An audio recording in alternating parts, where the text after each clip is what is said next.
Yeah, Boogie, what up? Boogie, what up? Boogie, what up? Hey, hey, niggas say doing what? Doing what? Hey, but I bet they don't do it like this.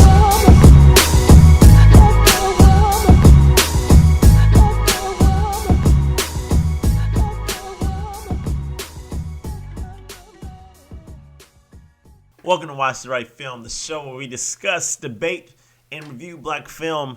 Today is Martin Luther King Jr. Day, and there's some interesting things going on today in that, and it's very important that I think it's a platform like Watch the Right Film where we talk about black films that we sort of discuss it on this show. And so today, Jada Pinkett Smith came out and said that she's not going to the Oscars. Spike Lee came out and said he's not going to the Oscars, even though he was just awarded an honorary Oscar back in November. Also, Will Packer, he wrote a long letter about sort of the lack of diversity in Hollywood. They're not trying to say that the Oscars are so white. That's sort of not their focus. That's not sort of where they're going with this. What they're going with it is that the people who are in control, the people at the top, that's where there's a lack of diversity. That's where it's a lack of not putting out quality black films. That's where it's sort of like if you look at the top studios, how many people have black, sort of decision makers? I think that's the important thing to look at first and foremost before you look at sort of the acting nominations and different things like that. Because the interesting thing about the Oscars is that it's not always about who gave the best performances all the time. To a certain extent it is, but if you don't have any money backing a person that you think gave a great performance, then that person is probably not going to get a nomination. So let's sort of take a look at it from the different levels that we have here to address. So you have the decision makers at the top. These are the people that greenlight movies. These are the people that say, we're going to make this film, we're going to make that film. You have these people in Hollywood who are the decision makers who sort of make up what gets made and what doesn't get made. So let's look at a couple examples of where this disparity is made. So you have creative films like Beast of No Nation and Chirac, two films that I really enjoyed. I thought they were great films that were made this year. But in order for these films to be made, Chirac had to go through Amazon Films. Amazon, the people who send out the packages and all that stuff, Amazon Prime. They made a studios because they do their own streaming service. And that's the way that Chirac had to be made. Beast of No Nation, they needed to go through Netflix because no one wanted this film. No one wanted to pick it up. Not because it wasn't great, but because they didn't think it was marketable, that it would make money. Let's also look at two films that were made this year. The Perfect Guy and Ride Along 2. Now, I don't want to diminish those films in any sort of way. They have an audience, and people went out and seen those movies. They made money. So you got these two films, Chirac and Beast of No Nation, without question are on a higher level of quality than The Perfect Guy and Ride Along 2. By far more quality films. But because they didn't seem profitable, you get films pushed out that star black people like The Perfect Guy, like Ride Along 2. So you have great actors, really good actors like Michael Ealy and Sanaa Lathan. They have to be in films like The Perfect Guy if they want to make money in Hollywood. You have this situation where the people you blame for this sort of situation are the gatekeepers. The people who said Chirac and Beast of No Nation, no, we're not going to make those films. They can't do anything with them. We're going to make these low-budget black films that we know are going to make money because black people are going to go out and see them. And that's why you have films like that, and you push that out on the audience, and so those films aren't going to get any Oscar nominations. So you have to sort of find these gems in the rush, like a Chirac, like a Beast of No Nation. And where do you have to find those films? On Netflix, on Amazon. Let's see, because Chirac got 0 nominations, Beast of No Nation 0 nominations. Why did no one deserve any sort of recognition? I think Tiana Paris did. She was phenomenal in Chirac. I thought she carried that movie so well that she deserved a nomination. Let's look at Beast of No Nation. You telling me that there were 5 actors better than Idris Elba in Beast of No Nation? Let's look at the categories. Who was nominated this year? So the best supporting actors: Sylvester Stallone in Creed, Mark Rylance in Bridge of Spies, Mark Ruffalo in Spotlight, Tom Hardy in The Revenant, Christian Bale in Big Short. You can make an argument for Tom Hardy because Tom Hardy was really good in The Revenant. Mark Ruffalo, I think he really did something different than what he usually does, so you can make an argument for him. Mark Rylance was really good in Bridge of Spies, and I really loved Sylvester Stallone in Creed. Christian Bale, he got the nomination because Christian Bale is a safe name. He's a name that people recognize. He's a name that he's won an Oscar for Best Supporting Actor before.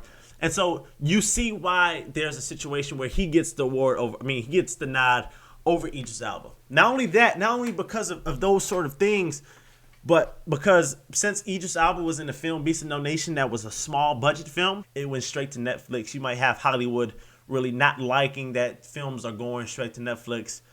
You have the situation where if you want to win an Academy Award, if you want to sort of be nominated for Academy Award, you have to pump money. You almost have to pump $1 million, least minimum, to sort of get the name out there. You have to pump a lot of money into trying to get a certain actor, a certain actress nominated for Academy, because it means a lot. That little thing at the top when you see in movies that says, starring Academy Award winner or nominated for Best Actor, nominated for Best Picture, those things, you want that on your movie because you want to get it recognized. So therefore, you have to pay for that. So this is sort of like the situation when you have prom king. Back in the day, you used to have prom kings and prom queens where the way you won prom king and prom queen, you had to get it voted. But now you have a sort of situation in a lot of schools where you have to pay to play. So whoever can raise the most money, that's the person that's going to be prom king or prom queen. Now Netflix,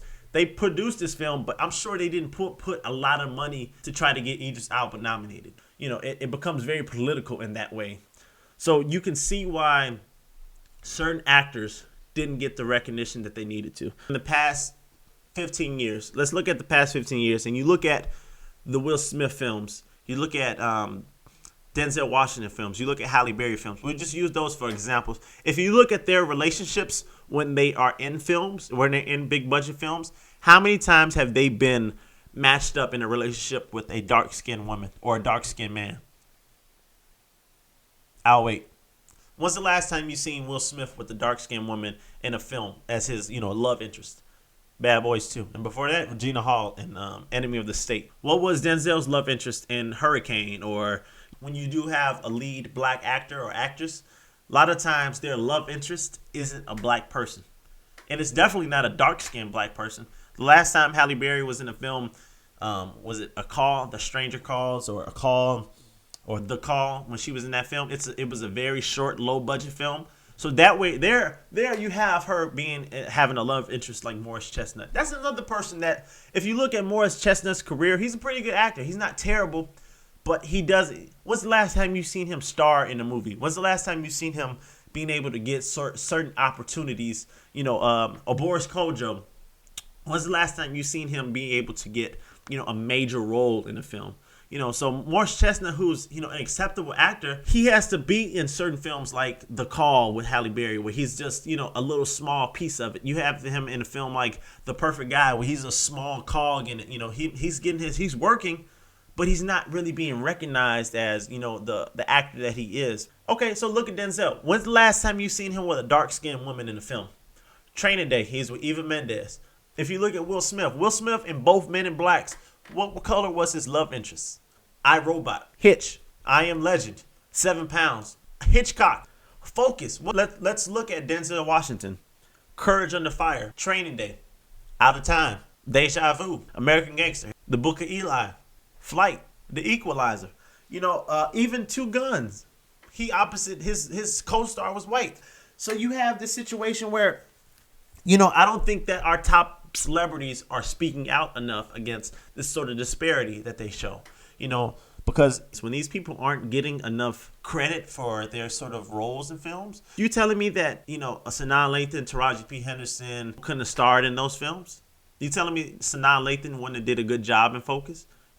So these are the sort of things that, you lament as, a person who enjoys black films, because they have to star in films like No Good Deeds, where that's the only way you're going to see Idris Elba and Taraji P in the movie together. Because if you put Idris Elba in a big film, you put Idris Elba in a James Bond film, for instance, his main love interest isn't going to be black.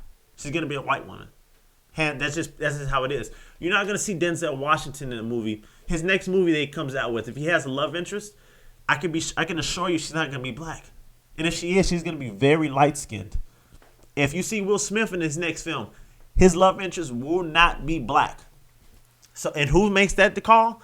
The decision makers, the people at the top who say, if you want to hit these numbers, if we're going to spend $150 million on a big budget film, we're not going to have Will Smith starring with Gabrielle Union in the film. Those are just some of the things that I think about when I think about this situation or this hashtag #OscarSoWhite. I hope I was able to be informative enough. I hope I was able to keep your interest to where you're still watching this video at this point.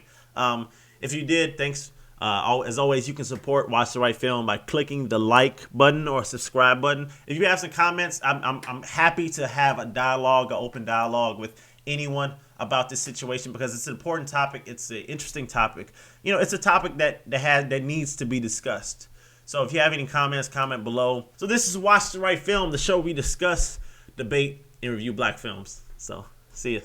Happy Martin Luther King Day as well.